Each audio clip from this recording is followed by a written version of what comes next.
album sa dosta stranica, nije baš očuvan, ali sa markama uglavnom zapadnog Berlina, a ima i puno blokova. Uglavnom su to, evo malo pogledajte, ali ima dosta blokova koje mislim da lijepo ih brojite pa ćete vidjeti da ovo i nije tako loša ponuda. Blokova ima dosta, dobro ima istih, ali računajte da je to količina, može vam ostati za zamjenu, daljnju prodaju ili kako već želite. Ima nešto i omotnica, dopisnica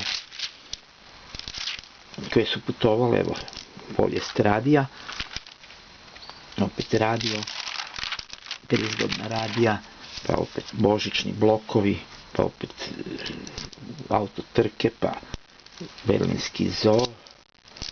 Dakle, jedna lijepa količina blokova, vi ih izbrojite, pa ćete vidjeti da sve zajedno vrijedi više nego što je cijena za ovaj album. Dobro, ima tu i običnih maraka, ali velim dosta Berlina i mislim da je to interesantno i za početnike i za napredne filateliste.